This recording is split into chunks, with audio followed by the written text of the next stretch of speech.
사람의 혈액형은 ABO식 혈액형과 RH식 혈액형 이외에도 수백 가지의 혈액형이 존재하는데요. 수혈과 관련된 가장 중요한 혈액형이 20가지 정도 됩니다. 그 중에 ABO식 혈액형과 RH식 혈액형이 대표적으로 알려져 있는데요.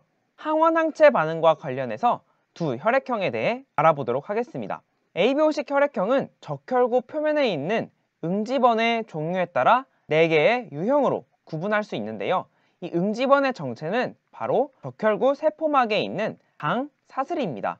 응집원이 바로 항원으로 작용하고 응집소는 이에 대한 항체로 혈장에 존재합니다. A형은 응집원 A, B형은 응집원 B, AB형은 응집원 A와 B를 모두 갖고 있고 O형은 응집원이 없습니다.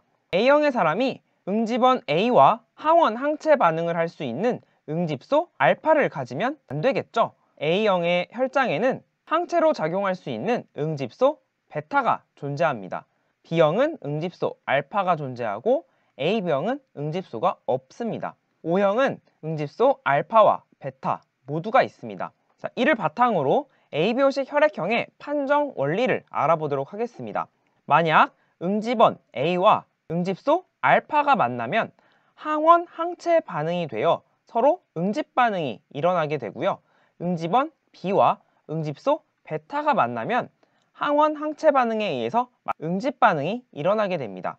혈액형을 판정할 때 먼저 A형의 혈액, B형의 혈액, AB형의 혈액, O형의 혈액을 각각 떨어뜨립니다. 그리고 여기에 응집소 알파가 포함되어 있는 항 A 혈청, 응집소 베타가 포함되어 있는 항 B 혈청을 떨어뜨리는 것입니다. 그러면 A형의 응집원 A와 항 A 혈청의 응집소 알파가 만나 응집 반응을 일으키게 되는 원리죠.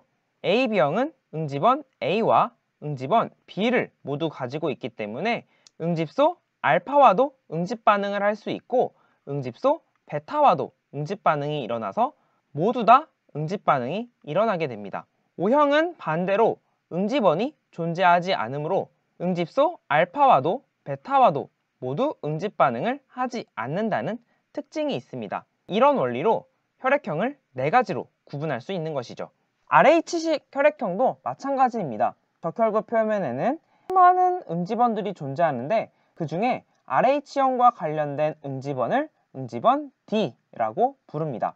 RH식 혈액형은 응집원 D가 있는 RH 플러스형, 응집원이 없는 RH 마이너스형으로 구분할 수 있고 RH형은 혈장에 응집소가 없고 RH 마이너스형도 혈장에 응집소가 존재하지 않습니다. 하지만 응집원 D를 가진 적혈구가 RH-형을 가진 사람 혈액에 들어오게 된다면 외부 물질로 인식하여 이에 대한 RH 응집소를 생성하게 됩니다. 바로 항체를 만드는 것이죠. 항 RH 혈청에는 RH 응집소가 들어있고요. RH 플러스형에만 응집원 D가 존재하므로 RH 응집소와 항원 항체 반응을 할 수 있기 때문에 응집 반응이 일어나 RH 플러스형과 RH 마이너스형을 구분할 수가 있습니다.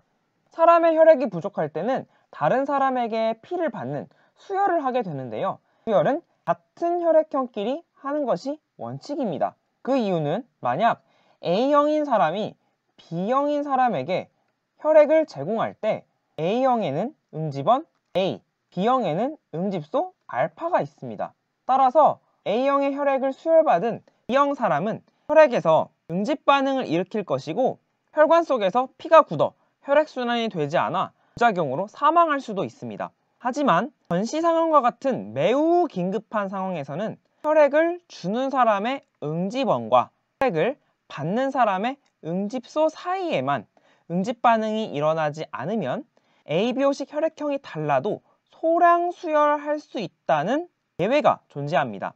예를 들면 A형인 사람이 O형인 사람에게 수혈받는 경우 O형의 응집원 O와 A형의 응집소 베타가 서로 항원, 항체 반응을 일으키지 않기 때문에 O형은 A형에게 소량 수혈이 가능합니다. 하지만 소량 수혈만 가능한 이유는 만약 다량 수혈로 O형의 응집소 알파가 A형에게 주입된다면 다량의 응집 반응을 일으켜 위험할 수 있습니다. 소량수혈의 경우 혈액을 주는 사람의 응집원이 응집소보다 그 양이 훨씬 많기 때문에 가능한 것이고요. 만약 혈액을 주는 사람의 응집소가 점점 많아진다면 응집 반응의 영향이 더 커져 문제가 발생할 수 있습니다. 따라서 혈액형이 다를 때는 소량 수혈만 가능하다. RH식 혈액형도 마찬가지입니다. 매우 긴급한 상황에서는 RH-형의 응집원이 존재하지 않고 RH+형에는 응집소가 존재하지 않기 때문에 언뜻 보면 RH는 소량 수혈을 해도 문제가 없을 것 같지만 나와 같은 유전자를 가진 사람에게서 만든 혈액이 아니기 때문에 예기치 못한 항체를 생성할 수 있기 때문에 소량 수혈을 원칙으로 한다는 것을 기억해 두시기 바랍니다. 소량 수혈이 가능한 경우는 혈액을 주는 사람의 응집원, 혈액을 받는 사람의 응집소 사이에 응집 반응이 일어나지 않으면 되니까 주원, 받소를 확인해 보면 소량 수혈이 가능한 여부를 쉽게 알 수 있습니다. 이 원리를 바탕으로 수업 시간에 실제 혈액형 판정 실험을 진행해 보도록 하겠습니다. 구독과 알림 설정, 복습까지 챙기세요. 지금까지 그레이트 홍쌤이었습니다. 홍빠!